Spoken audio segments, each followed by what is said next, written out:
You drink it every morning to survive the day. But that cup in your hand isn't just a beverage. It is the liquid result of international espionage, religious bans, and radical engineering.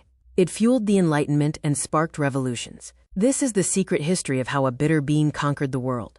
It all started in Ethiopia with a legend. A goat herder named Kaldi noticed his goats acting crazy, dancing, jumping, unable to sleep. They were eating red berries from a strange bush. Kaldi tried them and felt a sudden rush of power. He took them to a monastery, but the monks called it the devil's work and threw them into the fire. But as the beans burned in the fire, a magical, intoxicating aroma filled the room. The monks realized this wasn't the devil. It was a divine gift. They crushed the roasted beans, added water, and drank it. Suddenly, they could pray all night without sleeping. The world's first energy drink was born. By the 15th century, the Arabs controlled the coffee trade completely from the port of Mocha. They knew its economic value. To keep the monopoly, they sterilized every single bean by boiling it before export. No one could steal a fertile seed to grow their own. It was the most protected trade secret on earth. Enter Baba Budan, history's first industrial spy. On his way back to India, he committed a daring heist.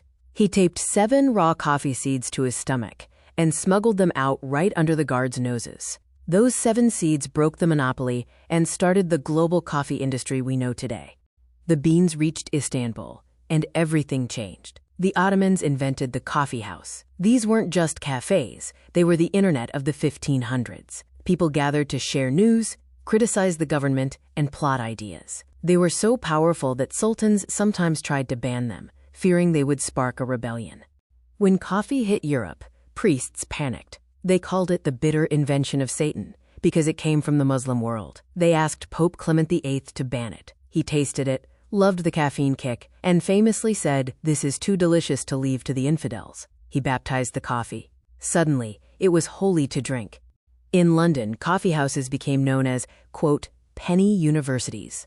For the price of a cup, you could sit for hours, listen to top scientists, and read the news. The London Stock Exchange and the insurance giant Lloyd's of London literally started in these coffee shops. Caffeine was fueling the birth of modern capitalism, but coffee needed to go global.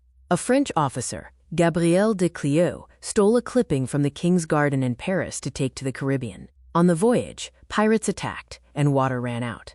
De Clio shared his own water ration with the tiny plant to keep it alive. That single plant is the ancestor of millions of trees in the Americas today. Before coffee, Europeans drank beer for breakfast because water was unsafe. Imagine a whole continent slightly drunk at 9 a.m. Coffee changed that. It replaced alcohol as the morning drink. Suddenly, workers were alert, focused, and ready for the Industrial Revolution. Coffee didn't just wake people up, it woke up the global economy. But there was a problem. Brewing took too long.